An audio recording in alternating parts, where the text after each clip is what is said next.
Tasya Srimad, His Divine Grace, Bhaktisiddhanta Saraswati Goswami Maharaj Srila Prabhupada ki, Ananta Koti Vaishnava Vrinda ki, ISKCON founder Acharya Srila Prabhupada ki, Garantara Srimad Bhagavatam ki, Nitai Gaura Premanandi.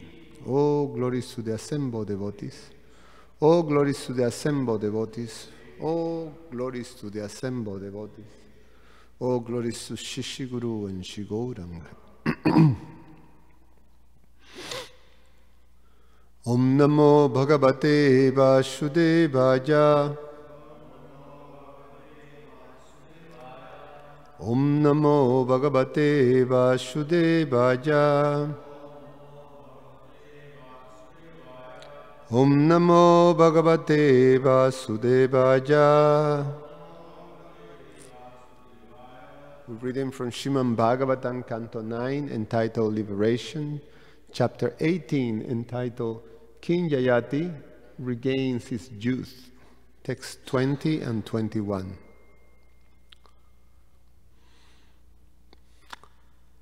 Tambiran ahushanashi Premanir bharaja gira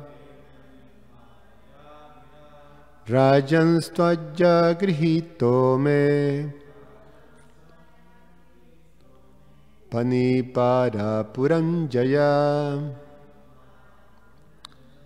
Hastagraho paramabhut. Oh, sorry. Okay, this is just Tambiran ahusha nasha Nashi Premanir bharaja gira Rajanstvaja grihito me Panipara puranjaya Tanbiram ahusha nashi Premanir bharaja gira Rajanstvaja grihito me Panipara puranjaya. Please chant.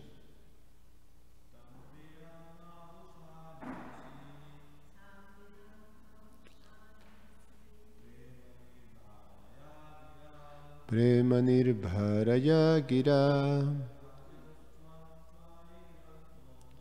Rajanstvaja grihito me Panipara puranjaya.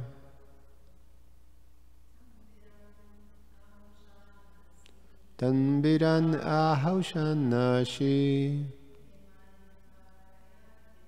Premanir bharaja gira Rajanstvaja grihito me Panipara puranjaya.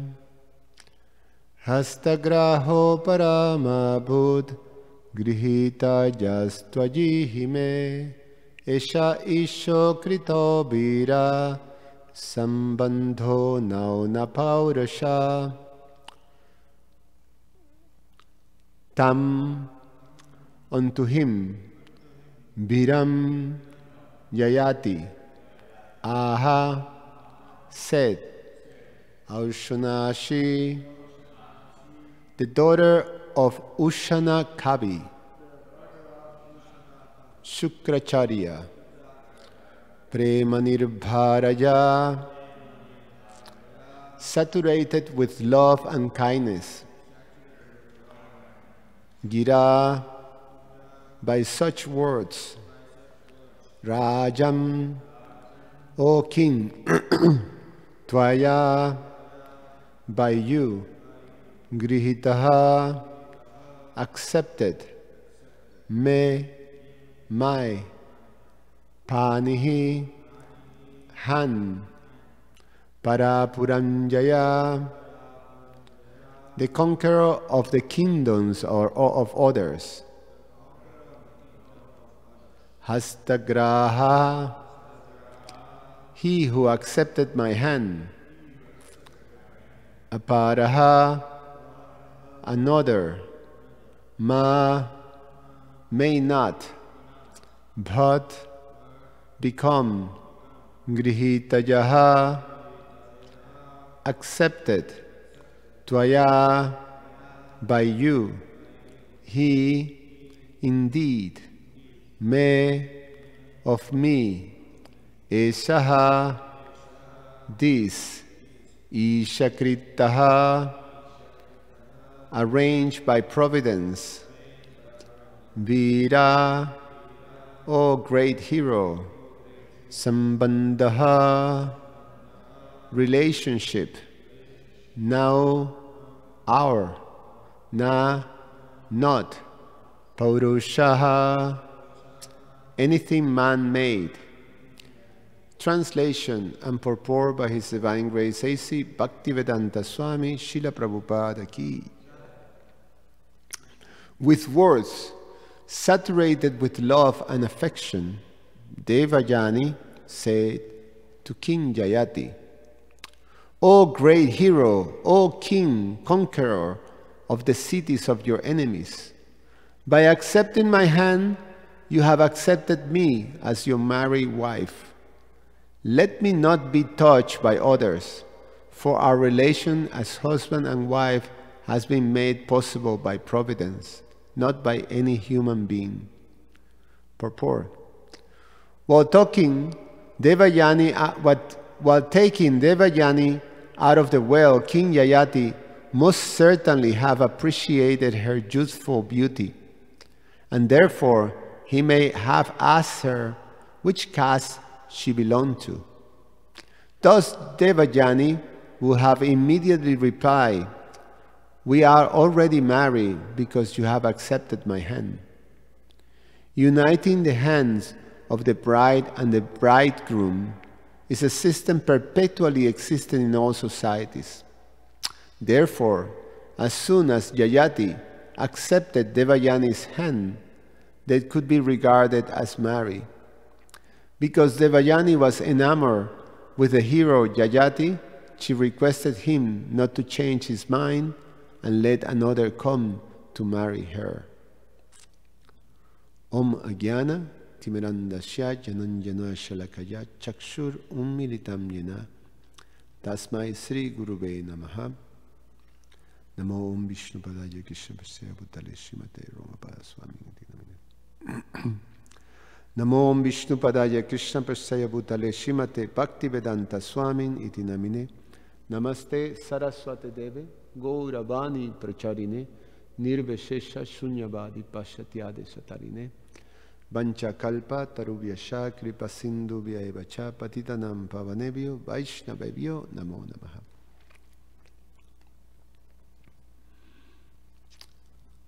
So, thinking on this passage, something that I thought as reading actually the whole narration of King Yayati and Devayani and Sarmishta and Shrukacharya and then Yadu and Puru is a great personalities. Great personalities. In fact, one thing, I mentioned it before, just a realization that if you make it in the Bhagavatam, you are among the greatest personalities of the universe. So these are not ordinary people. Although, as we hear in the narration, we see that these different characters displays different behaviors and emotions that when we question, their elevation or advancement. In general, we tend to try to understand these behaviors from the perspective of our own experience, which is, completely influenced by the times in which, we are in. Is the what Prabhupada highlights when he tells the story of Dr. Frog. We're trying to understand something from the experience of our life.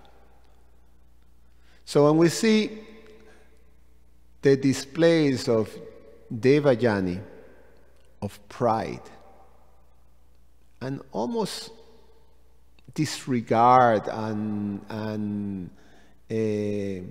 how you say when someone feels superior, to someone else. Although, and you see that in common life, especially,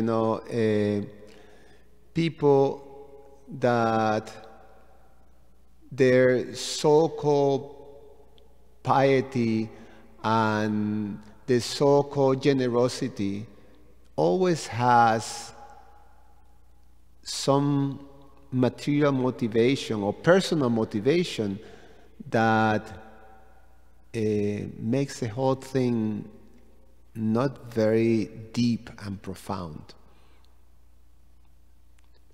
My spiritual master, His Holiness Srimad Swami, tells a story when he was a young brahmachari that highlight this so-called piety, that mundane piety that people have. He, as a young brahmachari, was doing book distribution, and he was approaching the business in the garment district in Manhattan.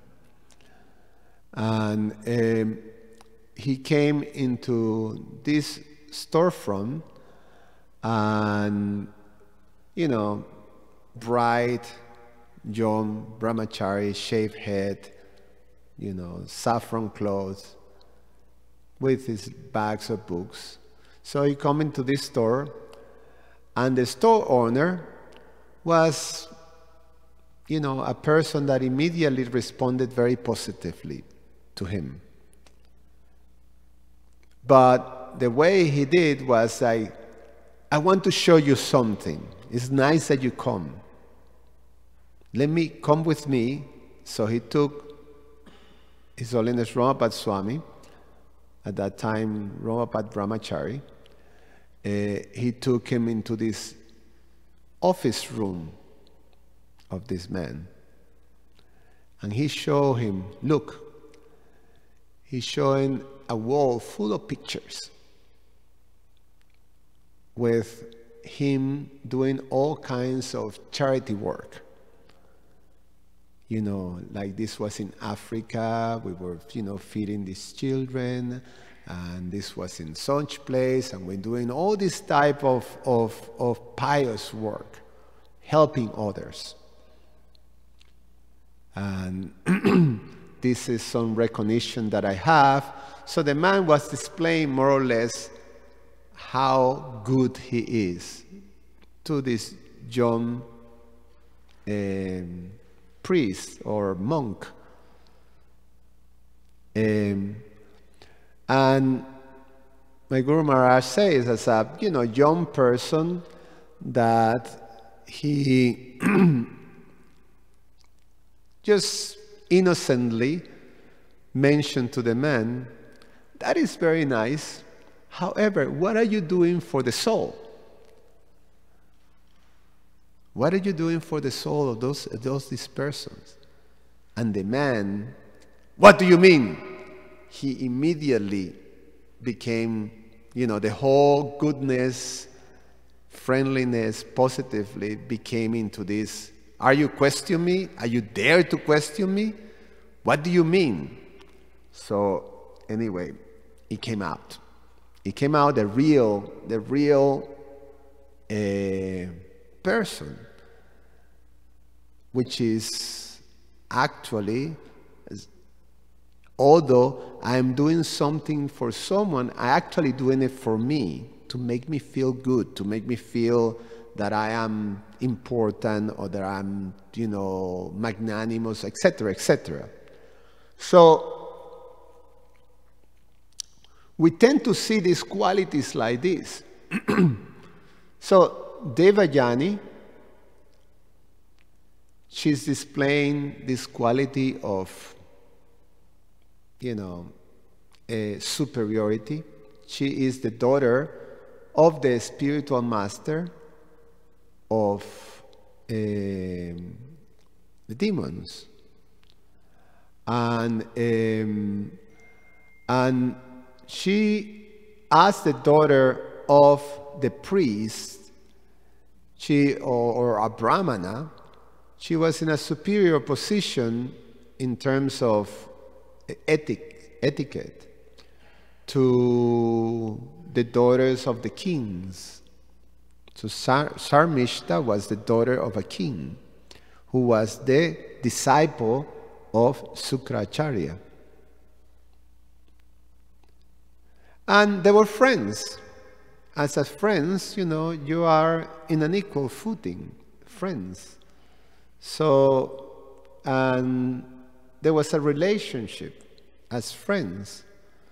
But when it came some slight mistake, then it came the real thing. I feel, I'm superior to you. How you dare, So she responded with pride. So we see these qualities: pride, maybe, superiority, disregard, this type of thing. And we tend to place it into our experience of the world. We see Sharmishta. She displayed anger. She displayed almost like the anger went to such a extent that she actually attacked Devayani. And she took her clothes and threw it in a well. Throw her in a well. I mean, that's really like pretty heavy duty. I mean, criminal. So we tend to see the thing, oh my God, okay, so this is out of control. These people are out of control. We tend to see it like that. I'm just thinking, Shukracharya, he is an elevated brahmana. And he goes, and he have to deal with this, with all this drama when the daughter comes back, and he goes to the king. He was feeling the commentaries of the acharyas say that he was not comfortable with this whole thing of, he was lamenting that he have to go and deal with this, rather than to be in a, detached from all this drama. Mundane things, people, acting like this. King Yayati, we see throughout the narration that he, in one sense, is so overcome by the desire to enjoy. This is externally what appears, what we're reading. That he goes as far as because he gets cursed, as we're going to hear in the narration, by Shukracharya to lose his youth. Therefore, how he regains his youth is that he goes as far as asking his own sons, I want to enjoy more. Can you give me your youth? So it's like, oh my God, come on. Are you, do you have any concerns for your children? Like that. It's like, So then we see Yadu. He says, no, I'm sorry. I want to have, in order for me to achieve the goals of life, I have to go to the process of enjoying my youth, doing all these things that, are these propensities. So there's more to it. So, Puru is the one who sacrificed. Okay, I give you my youth because, it's the right thing to do for a son. So we have all these characters, and to understand all these behaviors and qualities and things like that, we cannot make the mistake of try to understand these great personalities from the perspective of our experience of Kali Yuga people. These are great personalities. Yayati and Devayani, they became the father and the mother, the parents of the great King Yadu, in which his dynasty, Krishna, appears.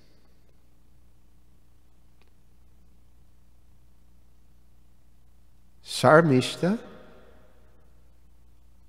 was the mother of the great famous personality, Puru, who is glorified. So these are all great personalities. And there's something very, very wonderful as you read the narration, that although they displaying these things, although they displaying attachments, although they displaying the desire to enjoy, although they display, different, what we call, bodily conditions, things that comes, that by the condition of being in a material body, they never deviated from religious principles. They acted according to religious principles, and you can see that they rule themselves by religious principles. And we're going to hear throughout the narration how this becomes so evident that, everything they do is within the space or the protection or the umbrella of religious principles. So we see how Devayani responded to the king touching her hand, and she, giving her hand, that now she is married. And the king accepted that. And Sharmishta accepted the punishment of her actions by becoming the maidservant. King Yayati accepted Sharmishta's approach for a child because it's within these religious principles, that rule Kshatriyas. I was just reading Prabhupada comment that during those times, a Kshatriya, part of the Kshatriya dharma is that they cannot refuse. If a woman approach a Kshatriya and requested for a child, they can refuse. It's part of the dharma. And it's so much part of the dharma, such an important part of the dharma, that Prabhupada gave the example. When Arjuna came after Krishna concluded his pastimes and went back to the spiritual world, then Arjuna was defeated while trying to protect the queens of Dwarka by a whole bunch of thieves and low-class, people. And he was very, very distressed when he reached Hastinapuri.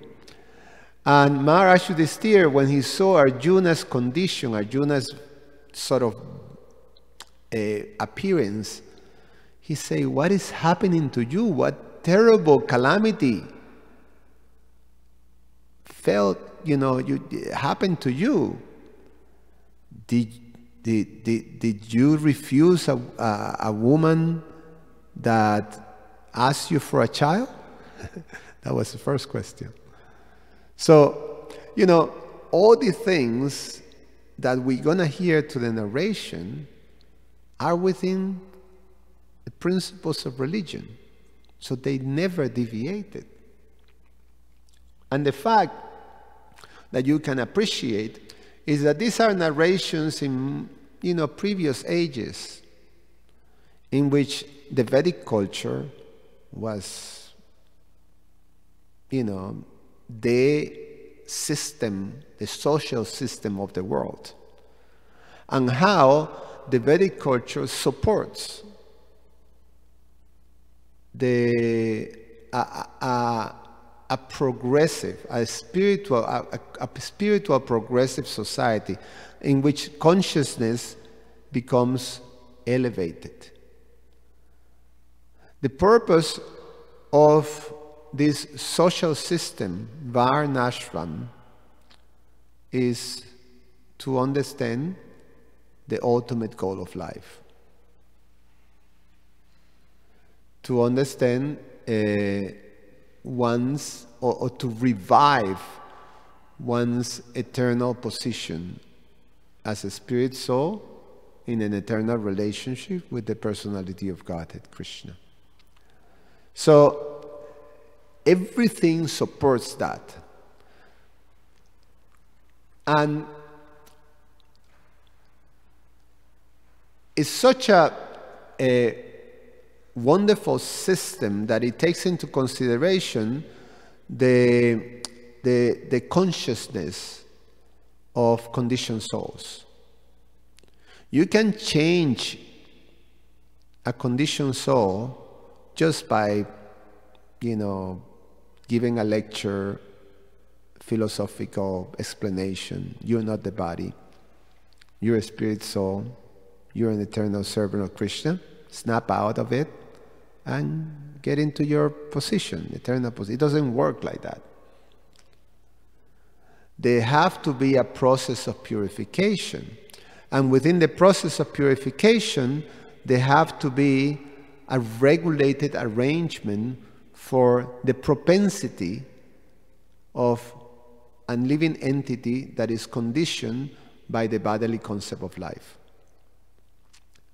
The propensities are there. The propensity is to try to enjoy through the body and through the senses. So sense gratification is a reality in the condition, in the condition consciousness of life, the condition life for a spirit soul. So the system would take into consideration that. So there are regulations. So the way Krishna arranged and designed is by regulation. So there's nothing wrong with let's phrase it differently. There is provisions to act in the conditioned state of life and pursue sense gratification. There is provisions within the context of this social system, Varnashram.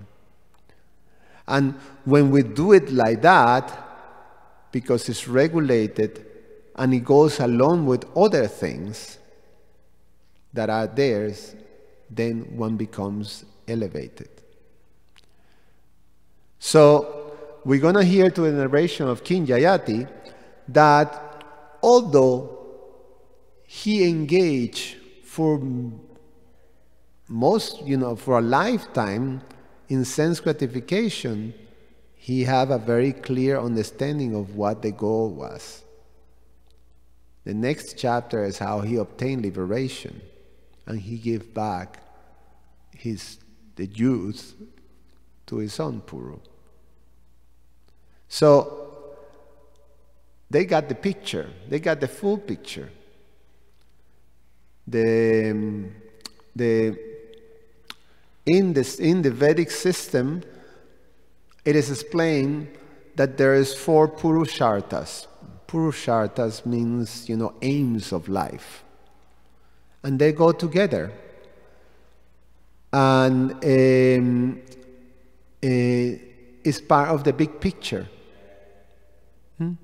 So Dharma, Artha, Kama, and Moksha. And so you can,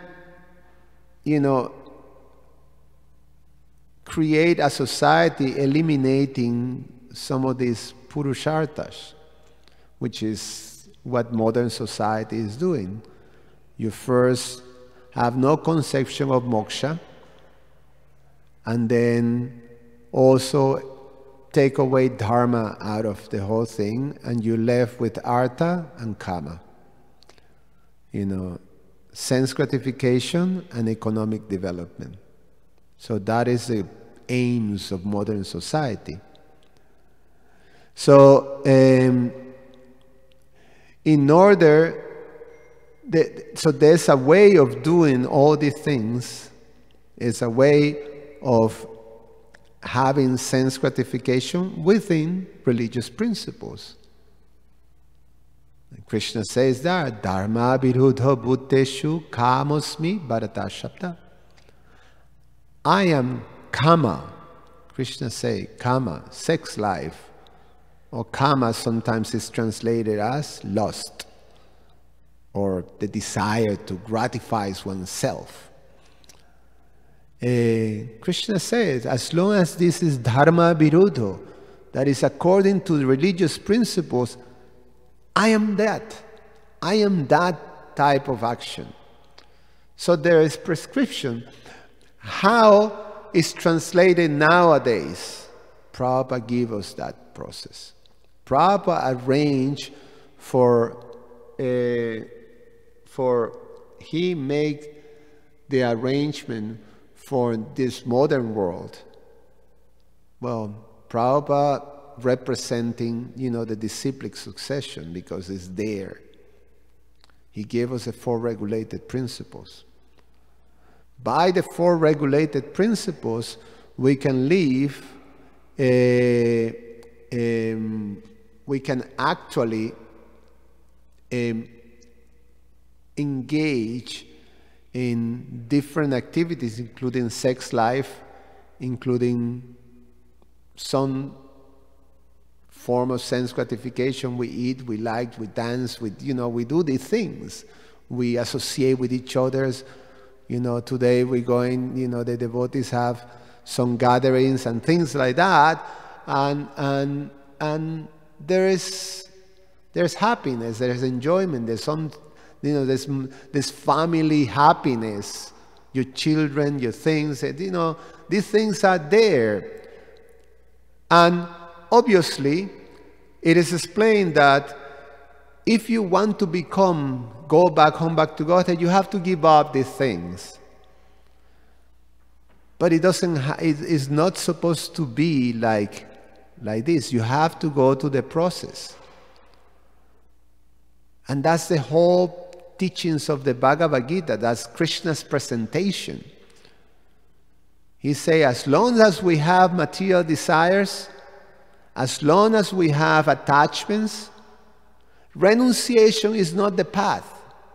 He tells Arjuna in the 6th chapter, work is the path.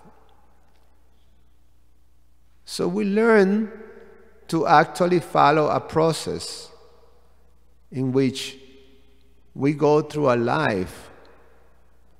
We have a way of exercising the propensities that this body brings in a way that elevates us in Krishna consciousness. And that's the process that Krishna gave us. And that's the process that we see that in a different time, but with the same principles of elevation, is, these narrations of these great personalities. They adhere to the principles of religion. None of them deviated. And therefore, all of them are glorified in the Srimad Bhagavatam. And you see how they all, as it goes, they naturally progress to the point of liberation and self-realization, and to the point that they are the personalities who facilitated, as in their dynasty, the past tense of Lord Krishna, the personality of Godhead.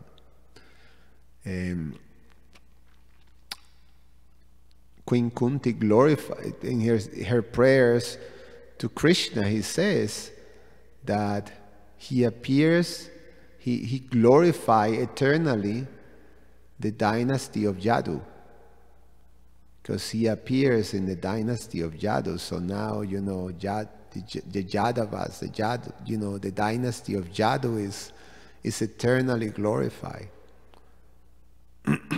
So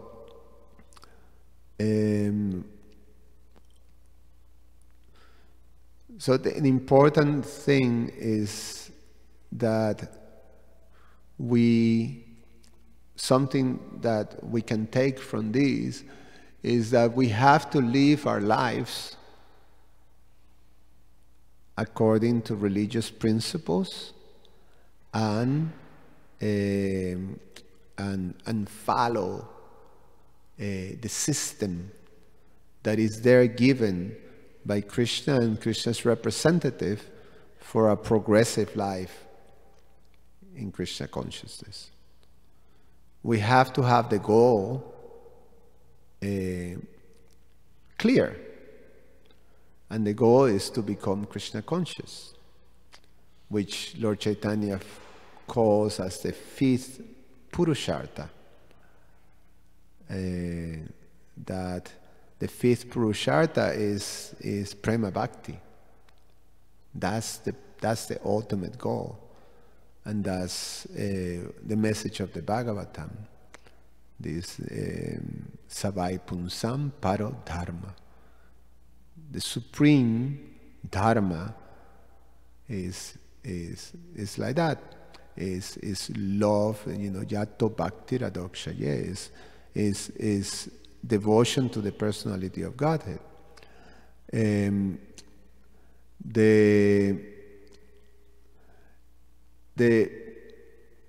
We have to have that very clear as the real artha. So, or the real valuable thing. What's the best for us? So that's a big picture, and that's why we live our life. And as we live our life, we follow, as we still conditioned by the body, we follow religious principles. We follow religious principles and the process of devotional service as given by the acharyas, Srila Prabhupada. Religious principle for us is the four regulated principles and the do's and don'ts that are given by our disciplic succession. And we live a progressive life in Krishna consciousness. Any comments or questions?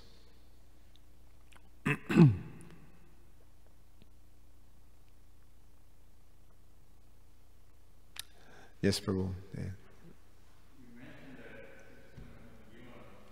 Just wait for the microphone so people can, in the internet, can.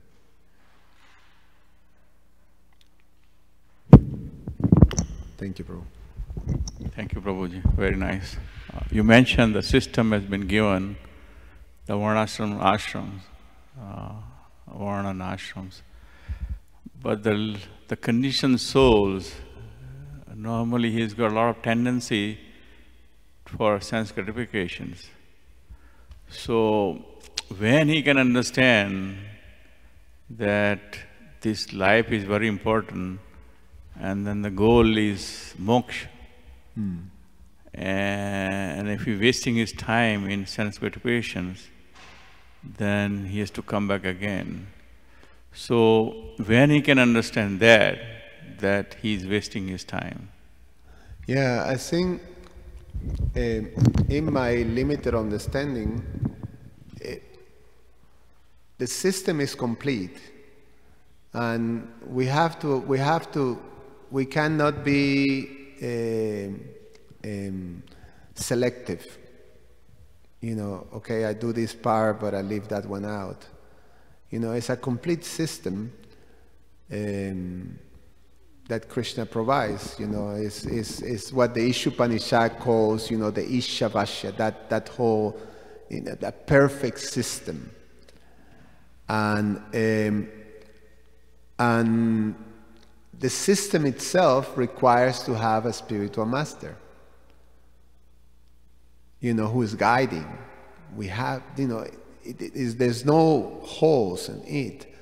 So there's no like concoctions or there's no improvisations and things like that. Everything is quite complete and controlled. So you have a picture of what the goal, the end is. The end is always moksha, or liberation. So, and along with the process of just doing your sense gratification in a regulated manner, you also have sacrifices that you perform, sadhana that you perform, you know, things like that. So we hear how in these cases, the kings, they have all these sacrifices, all these religious things that they do, you know. And they have a spiritual master, they have guidance, they have, it's a full system. If we try to become independent from the system, then that's when we get into problem. If we selectively do this and that like that, you know. That's how I understand it. That in one sense, similar, although we don't have a varnashram system to support us, we have the system that Prabhupada has given us, you know. And if we take it as a whole, then it's progressive. We see that we don't have to go to much hurdles. But when we try to be a bit independent from it, or do things, you know, my way or selectively, then we get into obstacles. Do you have a thought on that you want to share? Well, I can see that the conditioned soul, because he has tendencies to enjoy this world, unless he frustrates in that attempts, that he's trying to achieve something, trying to enjoy, try to get some mellows out of everything. Right. Like you get, just like you have mellows to get some new car, but after some time it goes down. Once the car has become old, then it is useless. Then you still have mellows, so I want to get another car. Same the money, same the women or men or all other, like a food. You got some taste is there, it's just like food, you have some taste. And after some times, it's like ice cream. You take 1, 2 cones, 3 cones, and after 3 or 4, it's like vomiting. You can't eat it. Right, right. So the material world is like that. It's like more you want to enjoy, more you're going to get frustration, because after some time you're going to say, oh no, I don't want it. Then you want to go for new one, and you want to go for new one. You want to go for new one. So the mellows are always, you try to get something out of, some juice out of this world. But the real juice is to become a Krishna consciousness, where you get mellows with the Lord. But that condition comes only when you become frustrated in your attempt that, okay, this is again and again, I'm doing the same thing, when I'm going to stop these and try to get good mellows out of the Lord. Yeah, that was the argument of Jadu. When King Yayati asked his son Jadu, eldest son, can you give me your youth? Jadu say no, but he say no. The reason he gave is that my goal is to become Krishna consciousness. But in order to do that, I have to exercise this, my youth and the desire to enjoy. I have to go through that. If I don't go through that, then that may compromise my capacity to give up that desire and, dedicate myself fully to the service of the Lord. So, and then Prabhupada says that we can, Jadu is glorified. He knew religious principles. He had the goal in mind. It was not, and then the other sons, the other two sons, the verse says that they didn't know religious principles, right? And then it's different than Jadu. Jadu knew that, he had the goal in mind, but he had to do this because it was his condition at that, whatever, like that. So it's good for us to have the goal in mind. And that's what the spiritual master helps us. Because otherwise, it's easy to become bewildered without the spiritual master because of the propensities of the body. So the danger is if we lose the goal, if we lose the actual goal that is self-realization, not sense gratification. So, but yeah, thank you. Anything else? Okay, thank you so much. Grantarashman Bhagavatam ki jai.